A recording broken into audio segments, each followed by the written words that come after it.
Just take their seats now, please.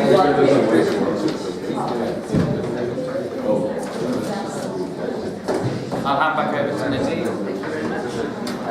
Right, so we're going to start. So I think it's a sort of first come, first serve basis. So if you just put up your hands, whoever would like to lead. So I'll ask the proposition to start with their first question.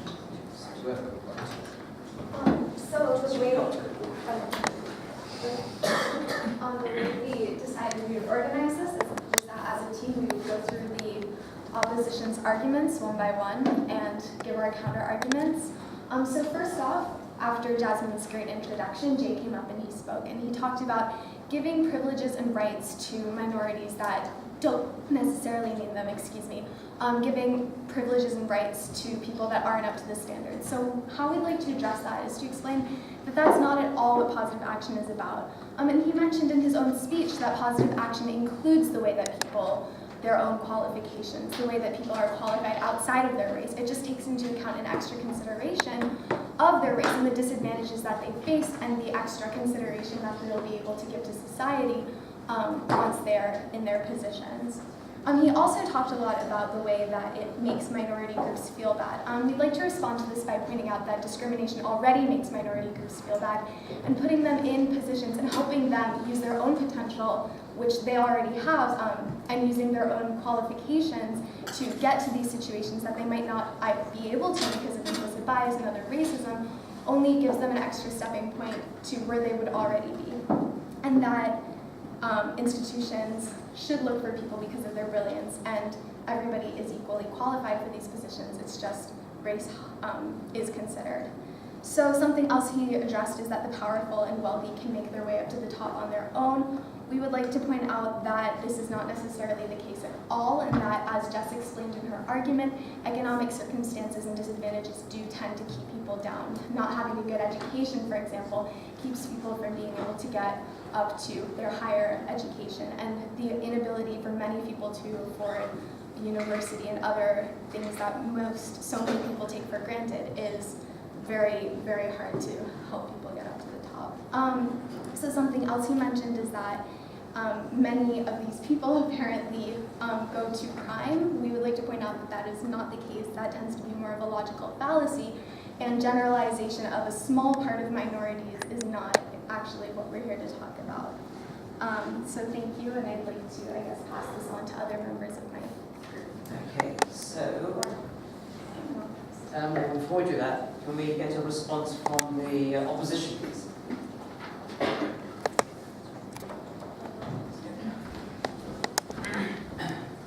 Just in response to that rebuttal, I'd like to analyse the thought that it's simply just an extra stepping stone to where the historically disadvantaged groups would be if they weren't historically disadvantaged. I just want to give you a kind of example of the extremity of this affirmative action that we're kind of talking about here. So our scope is in the UK and the US, and in the US there was a study taken and it showed that in university admissions, universities essentially added another 310 SAT points to African American students or already gained SAT points because they were African American, and that was their kind of inclination towards affirmative action. So it's not exactly just a stepping stone to where they might be if they weren't disadvantaged. It's a leap forward in which in many cases the disadvantaged groups wouldn't have, even if they were, say, white cisgendered males. I would just like to point out that extremity. Thank you.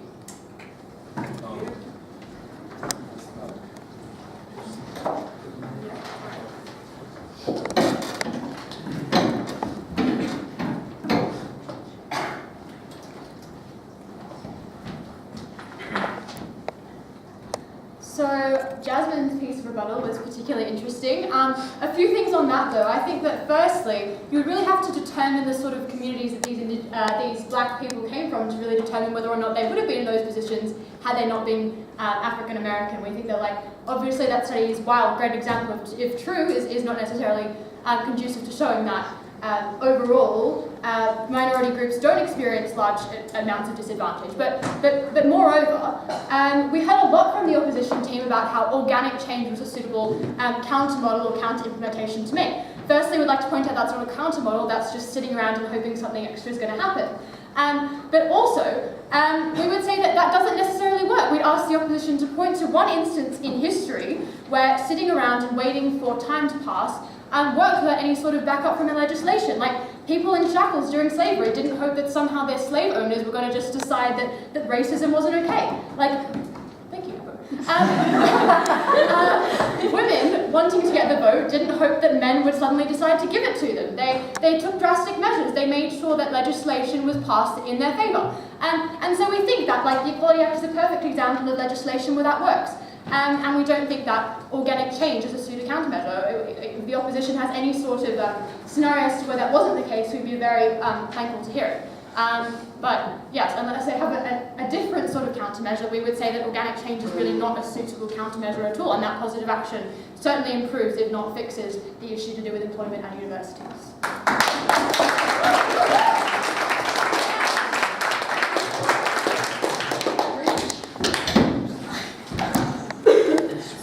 Gentlemen, before moving on to my rebuttal, I firstly want to address sad proposition because they've clearly ignored so many of our points that we would like to strictly address. So firstly, they completely ignored the fact of how positive action exacerbates the problem. It exacerbates the problem in the fact that it encourages even more differences among these groups, among people with protective characteristics and those do not, which is the reason why we have racial discrimination in the first place. They haven't responded to our POI regarding how their model is going to solve intersectionality, which is actually a huge part of racial discrimination, and they completely ignored our model about blank applications, ladies and gentlemen, which we've seen to be extremely effective. But anyways, besides that, let me just tackle what they have been contending on us for the past few speakers. So they basically had a very warped perception of what organic change is, ladies and gentlemen. So organic change is not simply sitting around doing nothing, like what the sixth speaker said in his speech. Organic change is not sitting around doing nothing, ladies and gentlemen. We've stated specifically that organic change is useful in the fact that by people to actually change their perception towards these people of, for example, ethnic minority groups by starting, no thank you, by starting right from the root of the problem, ladies and gentlemen. And the third speaker has actually come up and told us to name one example. Well, ladies and gentlemen, this is what our entire team has been trying to do for the entire debate. We've constantly brought up the civil rights movement, ladies and gentlemen. This is one of the most renowned examples of how effective organic change has been, ladies and gentlemen. So just to restate again, so basically what happened was that there was a lot of oppression towards black people or slaves, obviously because of how common slavery was at the time, and despite efforts to enforce legislation, due to the mindsets of the people, these legislation measures were not enforced, ladies and gentlemen, and it was only because of organic change that encouraged people to actually rise up and create numerous civil rights movements, like what my speakers have constantly told you again and again, ladies and gentlemen. And as well as that, we would also like to raise a point of rebuttal for side proposition as well. So this idea of basically how positive action allows these, for example, these people with protective characteristics to fulfill their capabilities because it allows them to show their potential, ladies and gentlemen. But our team is still a bit confused about this because what you're essentially doing is you're essentially segregating them even more, which is what we've tried to state over and over again. You're essentially creating this specialized act that you have to do in order to allow them to integrate into the work, to allow them to integrate into companies, Do you want to take a point of information? Is he allowed to have a point? You can, yes. Oh, can I have 2 minutes, please? Okay. So what they're essentially doing is they're essentially creating an entire specialized section that is for these people. So how is that making them equal or alleviating discrimination? This is one thing we do not understand. Yes, what's your point? Oh, sorry, I forgot.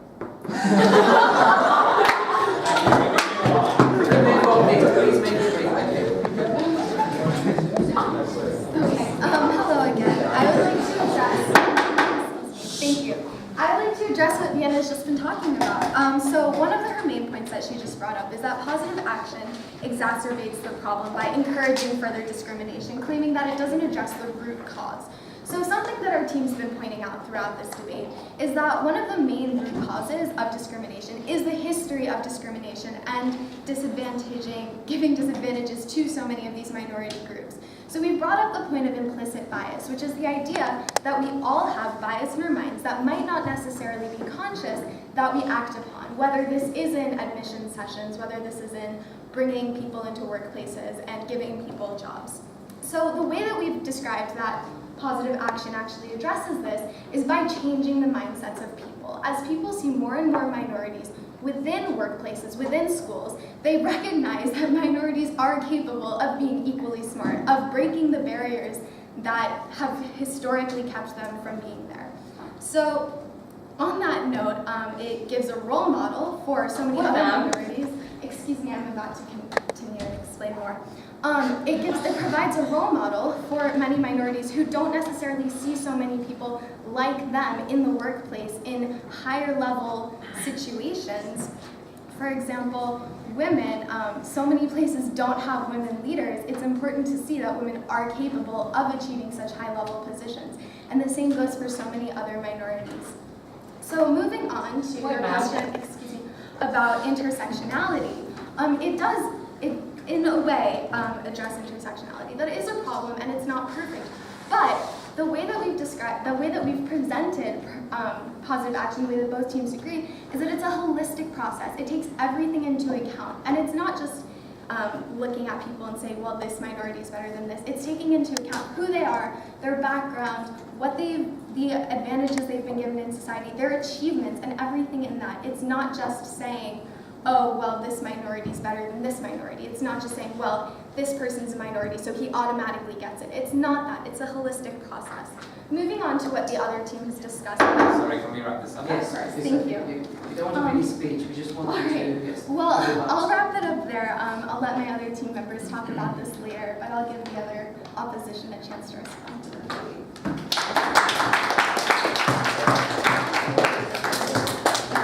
Can I just remind both teams, please, and the whole point of a rebuttal is to pick out a point which you think the other side hasn't adequately dealt with, rather than engaging in little mini speeches. Yes, because your main speech was the speech. So if I could ask you to be very brief when you're rebutting, please. Okay. Would you say something in response? So I would like to refer to Daniel's speech. He said that sitting around won't solve anything. Sitting around, okay, it is high time that we understand that women are not only here to cook and to household things, but we do not want to be in a higher position, become a higher member of a company because we have to, because the company has to. We're not there, we want to be there because we are on the same level as male workers. And that's our point. It's not sitting around. It's that we do not want that. We are there because we have to. Thank you. Actually, great point raised by her. We'd like to address the fact that positive action looks at the qualifications of two men, and we take the one that is less represented in the company due to the rarity and try to enforce cultural diversity, which is a long-term solution rather than a short-term solution. But my main point here is actually I want to address something that the fifth speaker brought up, the example of putting two people that hate each other in a room. So if you put them two people in a room, they'll probably kill each other. If you tell them not to, legislate, maybe create laws, maybe they'll start working with each other, like basically every cop movie you'll ever watch. Because the main point is that we make these people work together to find out more about each other. Cultural diversity, you can't just say, yeah guys, hug. Doesn't work. You have to make them work together, make them understand each other. I have a South Korean roommate here, and I've learned more about South Korea than I've ever did in my 17 years of life. And I can tell you that by putting people together in one room and telling them to work together, that helps a lot more by just saying, guys, be more open. Thank you.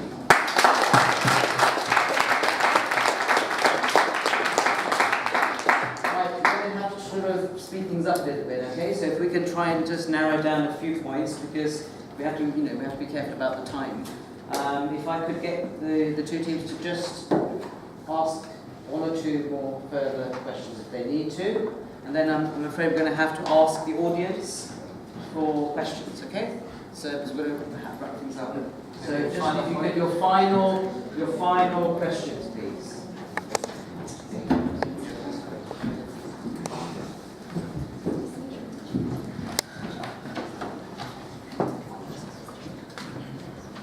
Okay, ladies and gentlemen, firstly, I would like to address what Daniel has just come up and talked to you about. So basically, he used my example about putting two people in a room who hate each other and how they're going to suddenly become best friends and, bake cookies together and, tolerate each other. But ladies and gentlemen, okay, what you have to understand is that racism has been a problem that has been going on for a few hundred or maybe even 1,000 years. It is not as simple as just putting a legislation there. I mean, what he's basically saying is that, oh, we put a legislation, people will suddenly, respect each other. But ladies and gentlemen, why is there crime in our society? It's because people don't respect the legislation. It's because just because legislation is enforced does not necessarily mean that the people will automatically, follow the legislation. And this is essentially why side propositions model does not work in this instance. So as well as this, I would like to raise another point of rebuttal in the fact that, so basically they're saying that positive action looks at them as people. So they take into account their name, their gender, their qualifications, etc., ladies and gentlemen. So they're essentially,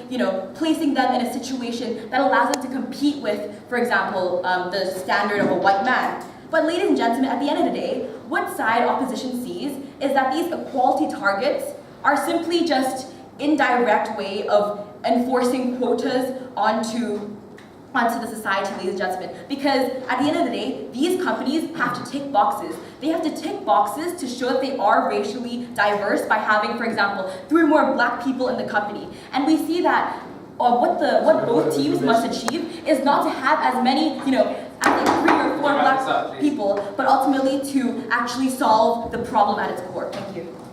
Final question. You don't have to.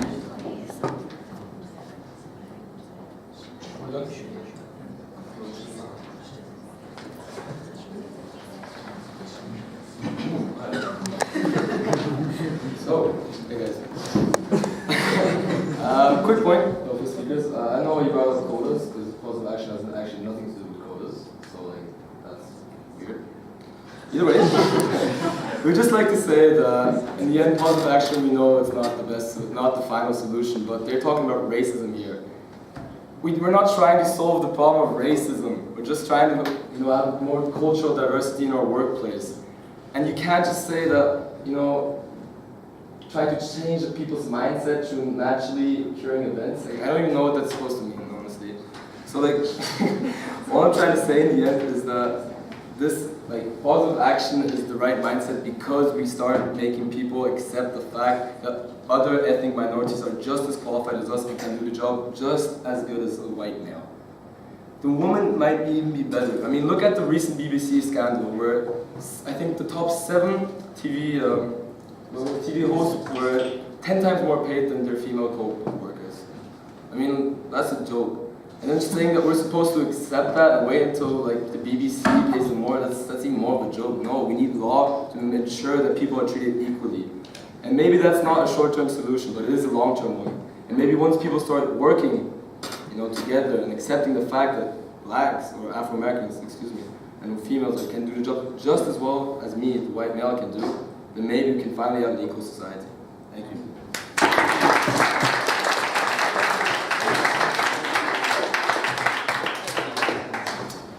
Thank you very much, both the proposition and the opposition. I think you would all agree with me, ladies and gentlemen, that it's been an evening of great excitement, of information, yes, of analysis.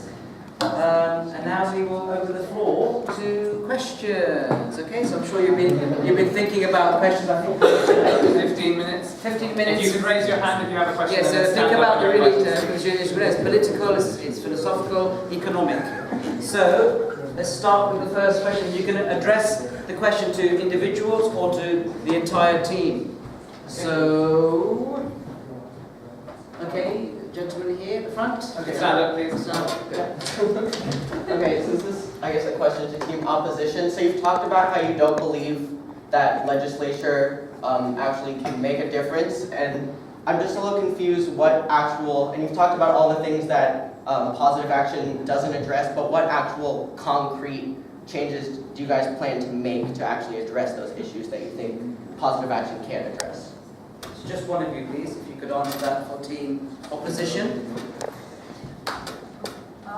So should I stand up? Just that. Yeah, that's fine. So basically what our team is trying to do is that we understand that the root problem is the mindset of people, which is why there is racial discrimination or just discrimination towards people of protected characteristics in the first place, which is why we introduced organic change, which basically allows people to change their mindsets towards people who are perhaps disadvantaged naturally, and secondly through blind applications where the person's name, ethnicity, like things related to themselves as a person that could perhaps introduce bias is omitted, and this has been proven to work, and these are basically our two main solutions to counter their model.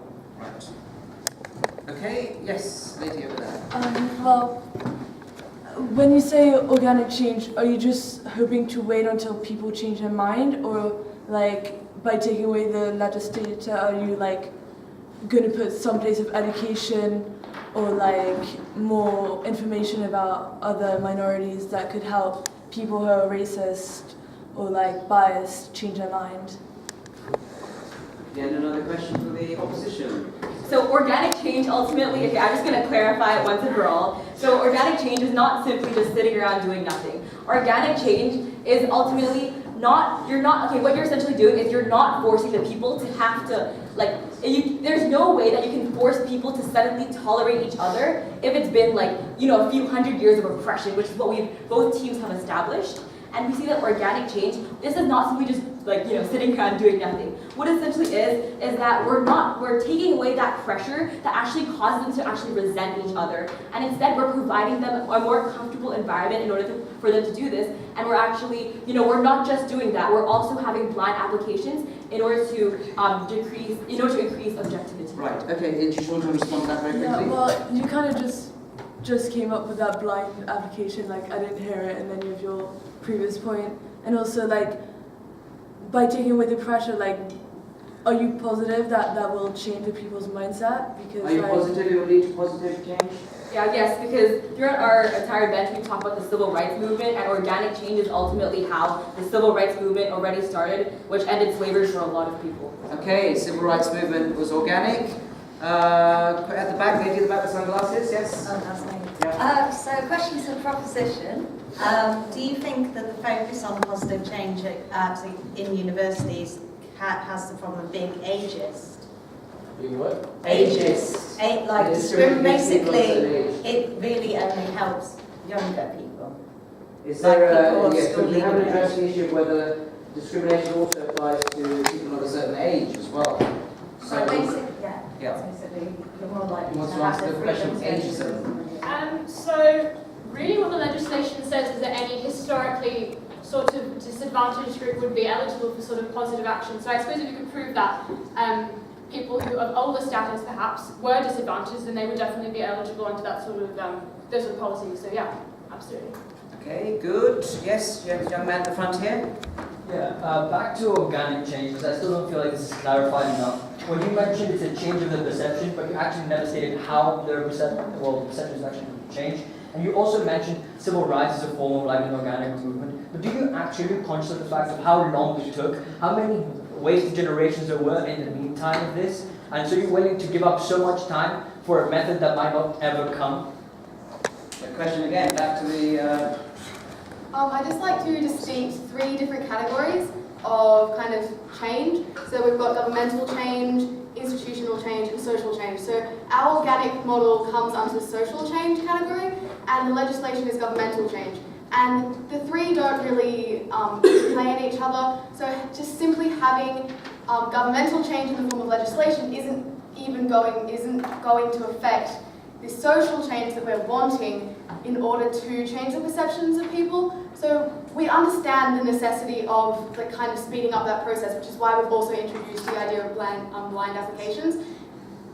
But that's kind of the outline of it. Okay, so social change is not the same thing as change coming from the government.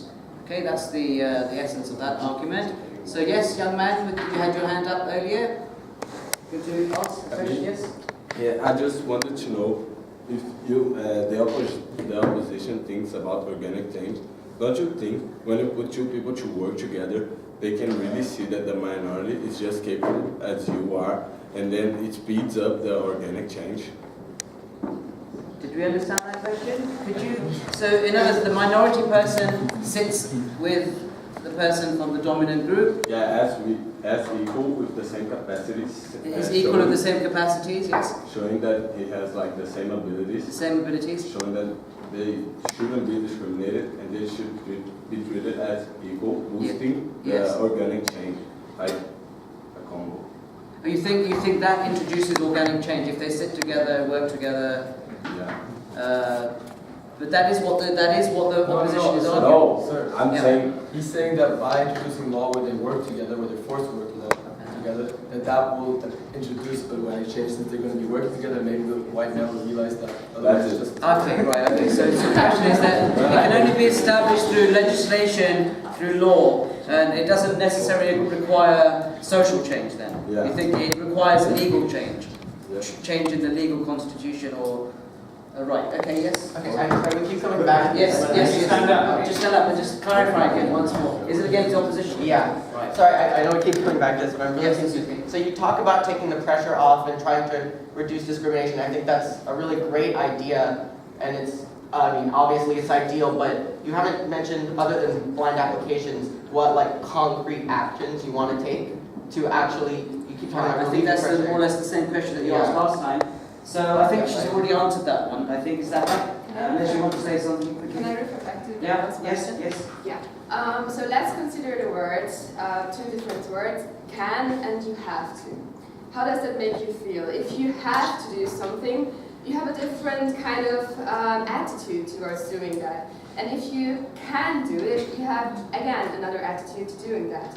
And let's say you were now, you share a roommate with an ethnic minority, let's say, and you are get on well perfectly, as Daniel said with his roommate. But you do not have to do it. You are given the possibility to change your roommate, but you still get on well because you have the ability to change. If you had to stay with him, I don't know how your attitude towards him would be. Okay, so if you have to do things, maybe people will be full of resentment because you're imposing it, I think is what the opposition is arguing. Can we take 3 more questions? Yes, just maybe last 3 more questions, please. Next gentleman at the back, yes. Well, thank you to both teams for a very highly competent, respectful, principled and evidence-driven debate. I think the quality of everyone's advocacy has been exceptional, but I have a question for the opposition. You have relied extensively on the US civil rights movement's evidence of organic change. The US civil rights movement was underpinned by several complex pieces of congressional legislation and 3 amendments to the United States Constitution. Is that organic change?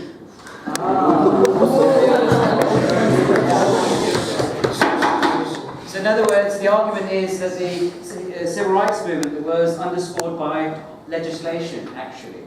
There were some important changes there.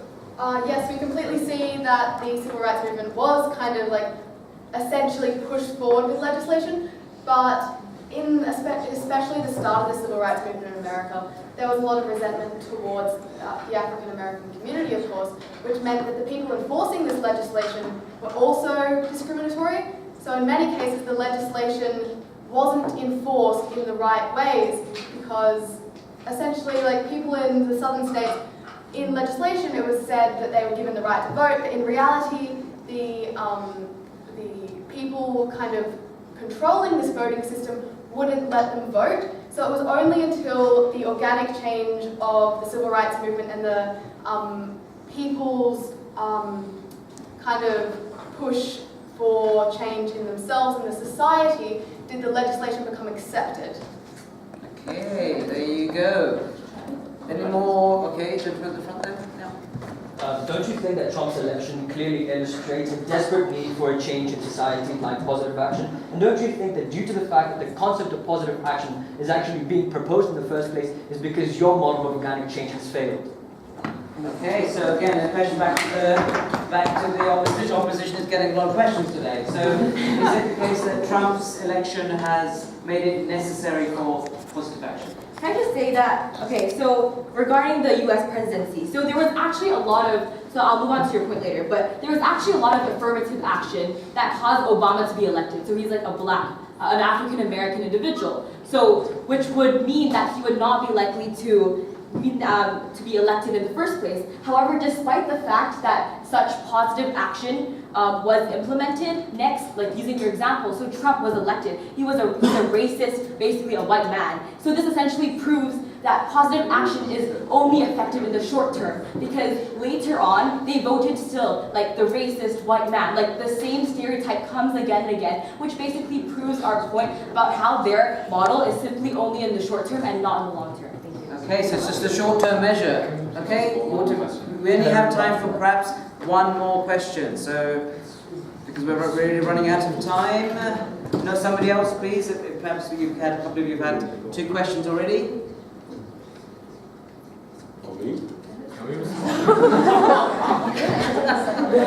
Sorry? They didn't answer who didn't answer the second question. Yeah, which is, don't you think the fact that positive action is being proposed shows that organic change has actually failed? Sorry, organic change has failed because positive action is necessary. It's being proposed It's now. being proposed now.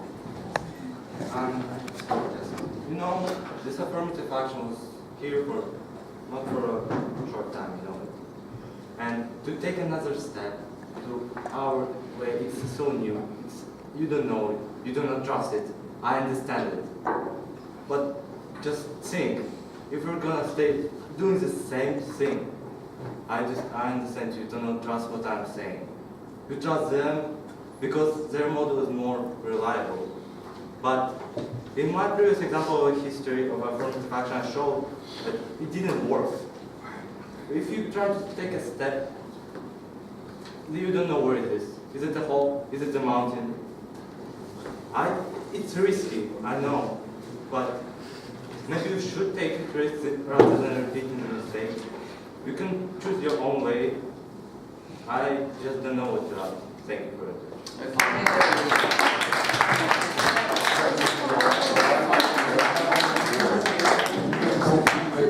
Did you want to respond? Okay, so let's give some time because just very quickly, it is a big topic for discussion. So on that basis, and given that the proposition hasn't had any questions asked of their positions, perhaps you wanted to come back, is that right, and respond to a couple of things? Okay, so if you could be very brief because we're running out of time, please. So, do you want to take a response? So I can see that most of the questions from the audience have been dominated by what does organic change mean, because it hasn't really been defined very clearly by the opposition. But we're not really still convinced that's an adequate solution. But if we take you at your best and take the other one, which is the blind application testing, we've told you down the bench that minority groups are consistently disadvantaged, and surely that would reflect on an application form. So isn't blind applications only further singling out those people who don't have the opportunities and can't access those sorts of things that look good on a resume or on a university application? So how does that solve the problem of racism that you've been talking about solving using blind applications? And just one more, just complicate for a sixth speaker, you said there's a difference between can and have to. Well, if you look at my example for California, you can see that when they have to, we actually have more Hispanic and Afro-American students. Or if they can, there's a major drop in students for any ethnic minority. So obviously, your assumption of people will, if they don't have to but can, is false. That's it. Okay.